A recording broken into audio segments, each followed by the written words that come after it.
ஒரு தவறு செய்தால் அது தெரிந்து செய்தால் அவன் தேவன் என்றாலும் விடமாட்டேன் என்று எம்ஜிஆர் அன்று பாடினார்.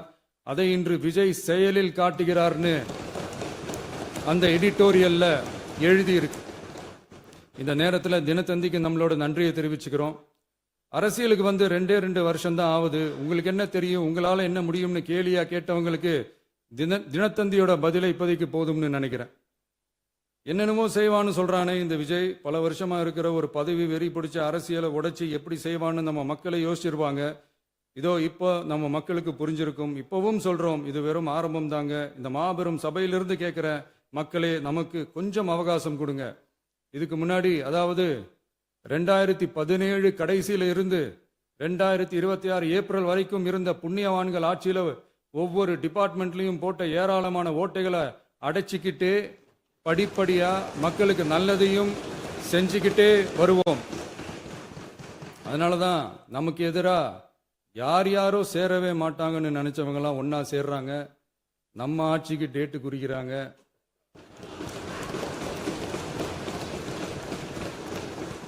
சரி, அவங்கள நம்ம மக்களே பார்த்துப்பாங்க, அதை விடுங்க. நாம ஆட்சிக்கு வந்து சரியா 40 நாள் ஆகுது. அதுக்குள்ள என்ன செஞ்சீங்கன்னு கேட்கிறாங்க. ஒரு லிஸ்ட் ஒன்று சொல்றேன் கேளுங்க.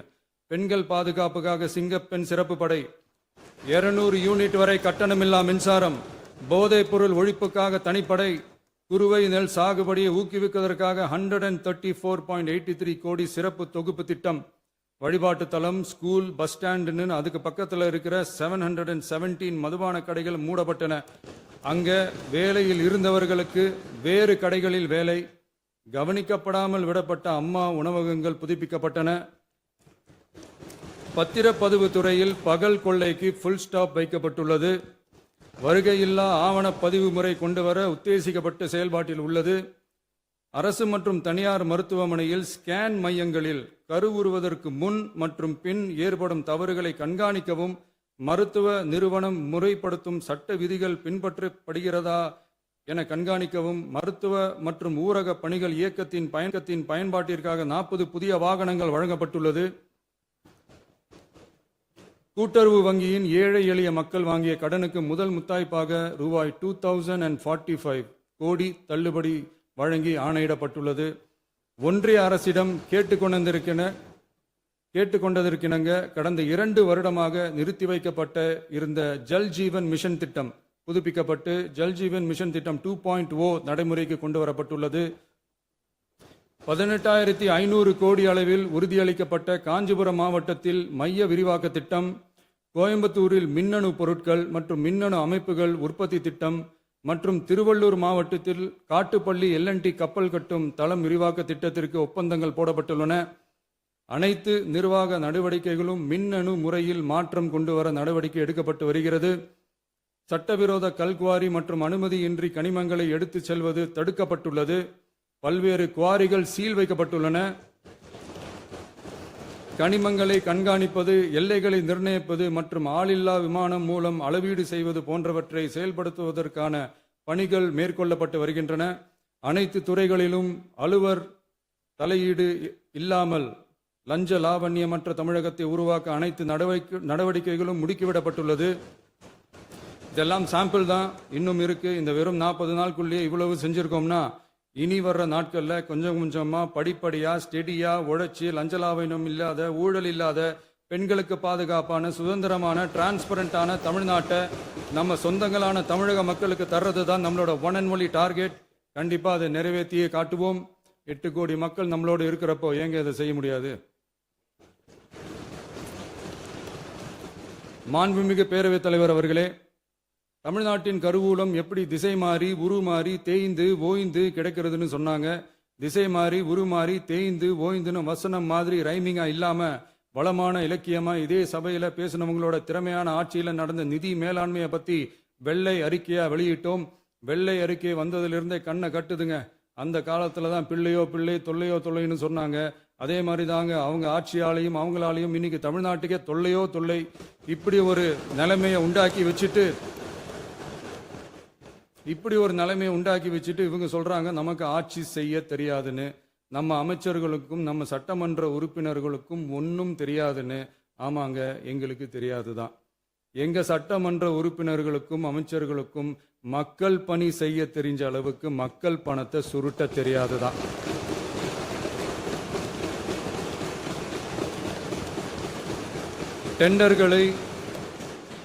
டெண்டர்களை முறைப்படுத்த தெரிஞ்ச அளவுக்கு அதோட ரேட்டை உயர்த்தி ஊழல் செய்ய தெரியாதுதான். பதவி உயர்வு வழங்கவும் பணி இடமாற்றம் கலந்தாய்வு நடத்தவும் தெரியுமே தவிர பதவி உயர்வுக்கும் பணியிட மாற்றத்திற்கும் பணம் பறிக்க தெரியாதுதான். புதிய பணியிடங்கள் உருவாக்க தெரியுமே தவிர அந்த பணியிடங்களை பணத்துக்கு விற்க தெரியாதுதான். கோயில்கள்ல நடக்கிற நிர்வாக சீர்கேட்ட தடுக்க நீங்க பேசுங்க, நீங்க கண்டிப்பா பண்ணுங்க. கோயில்களில் நடக்கிற நிர்வாக சீர்கேட்ட தடுக்க தெரியுமே தவிர கோயில் பணத்தை கொள்ளையடிக்க தெரியாதுதான். தங்கத்தை உருக்கி தாரை வார்க்க தெரியாதுதான்.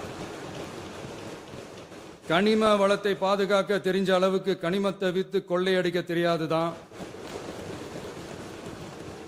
அரசு வருமானத்தை அரசு கஜானாவுக்கு மாத்த தெரிஞ்ச அளவுக்கு அந்த பணத்தை தனிப்பட்ட கஜானாவுக்கு மடை மாத்த தெரியாதுதான். போதை கலாச்சாரத்தை தடுக்க தெரிஞ்சவங்களுக்கு போதை கலாச்சாரத்தை வளர்க்க தெரியாதுதான். நம்ம குடும்பத்தில் இருக்கிற பாட்டி, அம்மா, அக்கா, தங்கச்சி, குழந்தைங்களை, பெண்களை மதிக்க தெரிஞ்சவங்களுக்கு ஓசி பஸ்,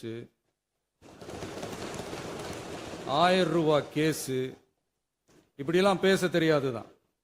எங்க உறுப்பினர்களுக்கும் அமைச்சர்களுக்கும் மக்கள் சேவை தெரிந்த அளவிற்கு சுயநல தேவையை செஞ்சிக்க தெரியாதுதான். அதனாலதான் சொல்றோம், எங்களை பார்த்து எதுவும் தெரியாதுன்னு சொல்றவங்களுக்கு சொல்றோம், இதெல்லாம் எங்களுக்கு தெரியாதுதான். உங்களை மாதிரி முறைகேடுகளை செய்யறத நாங்க தெரிஞ்சுக்கவும் போறதில்ல, தெரிஞ்சுக்கவும் ஆசைப்படல. அத கடைசி வரைக்கும் எங்களுக்கு தெரியாமலே இருந்துட்டு போகட்டும். அதனால நாங்களும் எங்க மக்களும் வெரி வெரி ஹாப்பி தான். மாண்புமிகு பேரவைத் தலைவர் அவர்களே, எதிர்ப்பவர்கள் எதிர்க்கட்சி என்பதற்காக எங்கள் ஆட்சி மீது 1000 பழி போடலாம். ஆனாலும் தமிழக மக்களுக்கு உண்மையை உணர்த்த வேண்டியது நம்மளோட கடமை. மின்வெட்டை பொறுத்தவரை தமிழ்நாடு மின்மிகை மாநிலமாக இருந்தாலும் கடந்த காலங்களில் ஏற்பட்ட நிர்வாக குளறுபடிகளும் மின்சார சாதனங்கள் மற்றும் மின் மாற்றிகளில் ஏற்படும் பழுதாலும் வேண்டுமென்றே சிலரின் நடவடிக்கைகளாலும் இந்த மின்வெட்டிற்கு காரணமாக உள்ளது. மின் விநியோக மீட்பு நடவடிக்கைகளை ஒருங்கிணைப்பதற்காக எதிர்பாராமல் இரவு நேரங்களில் ஏற்படும் மின் தடங்களை விரைந்து சரி செய்வதில் 10 உயர்மட்ட கண்காணிப்பு குழுக்கள் மற்றும் 125 சிறப்பு மின் தடை நீக்க ரோந்து வாகனங்கள் வழங்கப்பட்டு 24 மணி நேரமும் கண்காணிக்கப்படுகிறது. கூடுதலாக தற்போது 77 புதிய மின் தடை நீக்க மையங்களும் உருவாக்கப்பட்டுள்ளன. விரைவில் இந்த மின்வெட்டு நிலைமை அறவே நீக்கப்படும். மாண்புமிகு பேரவைத் தலைவர் அவர்களே, நம்ம விவசாயிகள் எல்லாரும் நம்மளை நல்லா புரிஞ்சுக்கிட்டு தமிழக வெற்றி கழகத்தை ஏத்துக்கிட்டாலும் எதிர்கட்சிகளோட தூண்டுதலால சில இடங்கள்ல சில போராட்டங்கள் நடக்குது. எதிர்கட்சிகள் என்னதான் சித்து வேலை செஞ்சாலும் விவசாய பெருமக்கள் எல்லாரும் நம்ம ஆட்சி அவங்களுக்கான ஆட்சி தான் நல்லா புரிஞ்சுதான் வச்சிருக்கிறாங்க. இந்த வருஷம் எல்னினோ விளைவா எப்பவும் இருக்கிறத விட இந்த டைம் மழை குறையுங்கிறதையும் நம்ம விவசாயிகள் உணர்ந்துதான் இருப்பாங்க. இருந்தாலும் நம்ம அரசு நம்ம விவசாயிகளோட வாழ்வாதாரத்துக்காக பக்கபலமாகவும் உறுதியாகவும் துணை நிற்கும்ங்கிறத தெரிவிச்சுக்கிறோம். நம்ம தமிழகத்தில் ஏற்கனவே நடந்த அதி அற்புதமான சூப்பரான நிர்வாக திறன் கொண்ட 50 வருஷ அரசியல் அனுபவம் கொண்ட 2.0, 3.0, 4.0 பல 0.0 மாடல் ஆட்சி நடத்த கனவு கண்டவங்களோட அட்டகாசமான ஆட்சிக்காரங்க பல்வேறு விதமான நிதி நெருக்கடியை நம்ம மக்களுக்கும் நமக்கும் பரிசா கொடுத்துட்டு போய் இருந்தாலும் கூட்டுறவு வங்கிகளின் மூலம் 75,000 வரை பயிர்கடன் பெற்று குறு சிறு இதர பெரு விவசாயிகளுக்கு 100% முழுமையான பயிர்கடன் தள்ளுபடியும் 75,000க்கு மேல் கடன் பெற்றவர்களுக்கு குறைந்தபட்சமாக 35,000 பண பயன் கிடைக்கும் அளவிற்கு மொத்தம் 14,43,504 விவசாயிகளுக்கு ரூபாய் 5,932.23 கோடி பயிர்கடன் தள்ளுபடி வழங்கப்பட்டுள்ளது. மாண்புமிகு பேரவைத் தலைவர் அவர்களே, நாம ஒன்றியத்தில் கூட்டுறவு கூட்டாட்சி, மாநிலத்தில் சுயாட்சி என்ற கொள்கையை கொண்டவங்க தான் ஏற்கனவே அறிவிச்சிருக்கிறோம். தற்போதைய ஒன்றிய அரசு சார்ந்த கட்சியுடன் அரசியலில் கொள்கை அளவில் நேர் எதிராக நிற்கிறவங்க தான் நாம. அதே சமயத்தில் அதே சமயத்தில் எதுக்கெடுத்தாலும் கண்ணை மூடிக்கிட்டு ஒன்றிய அரசோட மோதல் போக்கை விரும்புறவங்க நாம இல்ல. நமக்கு எப்பவுமே தமிழகத்தின் வளர்ச்சி மட்டும்தான் முக்கியம். அதுக்காக நம்மளோட அரசியல் ரீதியான கொள்கைகளையோ மாநில உரிமைகளையோ கொஞ்சம் கூட விட்டு கொடுக்கவே மாட்டோம். அதுல ரொம்ப தெளிவாகவும் உறுதியாகவும் இருக்கிறோம். இனியும் இப்படித்தான் இருப்போம். அதுல ஒருபோதும் மாற்றமே இருக்காது. அதனால இதுல யாரு திசை திருப்ப வேலையில் ஈடுபட்டாலும் அவங்க எல்லாரும் மக்கள் மத்தியில் தோற்பது உறுதி. எனவே நம்ம மக்களுக்கோ சிறுபான்மை சகோதரர்களுக்கோ நம்ம ஆதரவு இயக்கங்களுக்கோ எந்தவித சந்தேகமும் வேண்டாம். நாம் யாரோட டீமும் இல்ல. நாம எப்பவுமே பியூரான பீப்புள்ஸ் டீம். இன்னும் சொல்ல போனா நாம secular team, social justice team. மாண்புமிகு பேரவைத் தலைவர் அவர்களே, அரசு விழாக்கள், கல்வி நிறுவனங்கள் மற்றும் பல அதிகாரப்பூர்வ நிகழ்ச்சிகளோட தொடக்கத்தில் நம்ம தமிழ்தாய் வாழ்த்த பாடுறது தான் வழக்கமா இருக்கு. தமிழ்தாய் வாழ்த்த பொறுத்த வரைக்கும் நம் அரசு இதுல நம்மளோட உறுதியான நிலைப்பாட்டை ஒன்றிய அரசுக்கு மிக தெளிவா தெரிவிச்சிருக்கு. அது இல்லாம இதில் மாநில அரசின் கொள்கைக்கு ஏற்ப ஒன்றிய அரசின் அறிவிக்கையில் திருத்தம் மேற்கொள்ள கோரிக்கையும் விடுக்கப்பட்டுள்ளது. நீட் தேர்வை பொறுத்தவரை கிராமப்புற மற்றும் பொருளாதார ரீதியாக பின்தங்கிய மாணவர்களுக்கு சமமான வாய்ப்பை வழங்குவதில்லை. மருத்துவ கல்வியில் சமூக நீதி மற்றும் சம வாய்ப்பை நீட் பாதிக்கிறது என்பதை உணர்கிறோம். எனவே மருத்துவ படிப்புகளுக்கான சேர்க்கையை 12ஆம் வகுப்பு மதிப்பெண்களின் அடிப்படையில் நடத்த வேண்டும் என்று நமது அரசு வலியுறுத்தி வருகிறது. மத்திய அரசிடம் நீட்டிலிருந்து தமிழ்நாட்டிற்கு விலக்கு வழங்க வேண்டும் என்று கோரிக்கை விடுத்துள்ளது. மாண்புமிகு பேரவைத் தலைவர் அவர்களே, பேரறிஞர் அண்ணா அவர்கள் தலைமையிலான அரசு 1968இல் இருமொழி கொள்கையை நடைமுறைப்படுத்தியது. தமிழ் ஆட்சி மொழி, தமிழ் மொழியை பாதுகாப்பது, மாணவர்களுக்கு ஆங்கிலத்தின் மூலம் உலக அளவிலான வாய்ப்புகளை வழங்குவது, எந்த ஒரு மொழியையும் கட்டாயமாக திணிப்பதை தவிர்ப்பது மற்றும் எதிர்ப்பது, நிலத்தின் மொழி மற்றும் பண்பாட்டு அடையாளத்தை பேணுவது என்பதை நம் தமிழக வெற்றிக் கழக ஆட்சி ஏற்றுக்கொண்டுள்ளது. எனவே தமிழ்நாட்டில் தமிழ் ஆட்சி மொழி மற்றும் இருமொழி கொள்கை என்பதில் நமக்கு மாற்று கருத்தே இல்லை. மாண்புமிகு பேரவைத் தலைவர் அவர்களே, கடந்த 11/6/2026 அன்று நடந்த நிதி ஆயோக் கூட்டத்தில் தமிழ்நாடு அரசின் சார்பாக கலந்து கொண்டு வறுமையற்ற தமிழ்நாடு இயக்கம் உருவாக்க தேவையான நிதியையும், தமிழ்நாட்டுக்கு 2 எய்ம்ஸ் மருத்துவமனைகளை தருமாறும், மருத்துவம் மற்றும் பல் மருத்துவ படிப்பிற்கு 12ஆம் வகுப்பு மதிப்பெண் அடிப்படையில் இடங்களை நிரப்புதல் குறித்தும், செயற்கை நுண்ணறிவு தொடக்க நிறுவன வளர்ப்பு மையங்கள் தமிழ்நாட்டில் அமைக்கவும், இளைஞர் திறன் மற்றும் வேலைவாய்ப்பு இயக்கம் செயல்படுத்த வேண்டியும், பெண்கள் தலைமையிலான வளர்ச்சி குறித்தும், மீனவ சமுதாயங்களின் வாழ்வாதாரம் மற்றும் மீன்பிடி படகுகள் மற்றும் மீனவர்களை விடுவித்தல் குறித்து நிரந்தர நடவடிக்கை எடுக்க வேண்டியும், காலநிலை தாங்கும் தன்மை பெருந்திட்டம் 2045இல் கீழ் விண்வெளி உற்பத்தி மையத்தை தேசிய விண்வெளி உற்பத்தி மையமாக அறிவிக்க கோரியும், தமிழ்நாட்டில் சாலை போக்குவரத்து, நெடுஞ்சாலை மற்றும் ரயில்வே அமைச்சகத்தின் மேம்பாட்டு குறித்தும், அனைத்து கிராமங்களையும் டிஜிட்டல் இணைப்பு வசதி ஏற்படுத்துதல் குறித்தும், கூட்டு குடிநீர் திட்டம் தொடரவும், அரசின் விழாக்களில் தமிழ்தாய் வாழ்த்துக்கான முதலிடத்திற்கான கோரிக்கையும், மேகதாது அணை கட்டுமான நிறுத்தத்தை உறுதிப்படுத்தவும், மாநிலத்தின் மீது மும்மொழி கொள்கையை வற்புறுத்தாமல் புதிய கல்விக் கொள்கையை திணிக்காமல் தமிழகத்திற்கான கல்வித் தொகை ரூபாய் 3284 கோடியை விடுவிக்க கோரியும், ஆண்டுதோறும் 5 லட்சம் இளைஞர்களுக்கு உதவித் தொகையுடன் கூடிய பணியினை தொழில்நுட்ப பயிற்சி வழங்க ஒத்துழைப்பு வழங்குமாறும், ஒகேனக்கல் 3ஆம் கட்ட கூட்டு குடிநீர் திட்டத்திற்கான நிதி ரூபாய் 2283.40 விடுவிக்கவும், வேலை வாய்ப்பு மற்றும் வாழ்வாதாரத்துக்கான உத்தரவாத திட்டத்தின் கீழ் வேலை வாய்ப்புகளை உருவாக்க உடனடி நடவடிக்கை மேற்கொள்ள வேண்டியும் மற்றும் திருக்குறளை தேசிய இலக்கியமாக அறிவிக்குமாறும் தமிழ்நாடு சார்பில் பேசியுள்ளோம் என்பதை தெரிவித்துக் கொள்கிறோம். மாண்புமிகு பேரவைத் தலைவர் அவர்களே, அண்டை மாநிலங்களுடனான நட்புறவு ஒரு மாநிலத்தின் வளர்ச்சிக்கும் நாட்டின் ஒற்றுமைக்கும் மிகவும் அவசியமானது.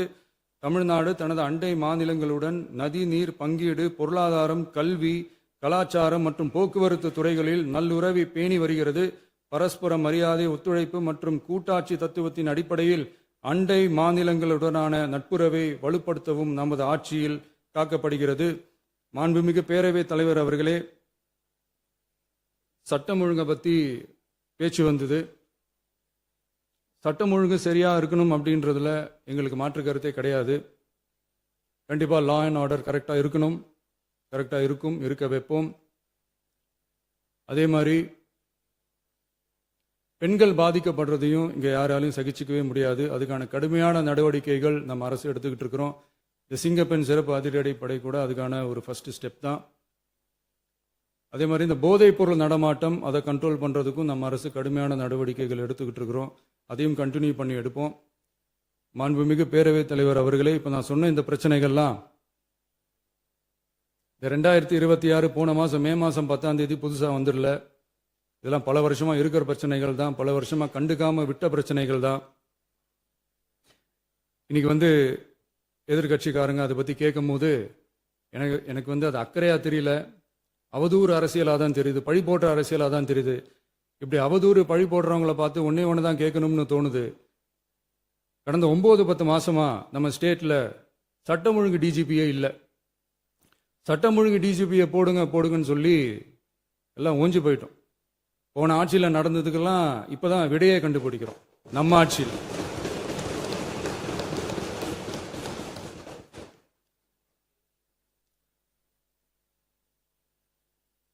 இந்த போதைப் பொருள் நடமாட்டம்லாம் தாறுமாற அப்படியே பரவி கொட்டி கிடக்குது. இதெல்லாம் இனிஷியல் ஸ்டேஜ்லயே யார் கண்ட்ரோல் பண்ணியிருக்கணும்?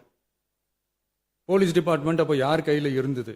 இத்தனை கேள்வி நம்மளை பார்த்து கேட்குறாங்களே, ஒரே ஒரு கேள்வி தான் நான் கேட்கணும்னு தோணுது.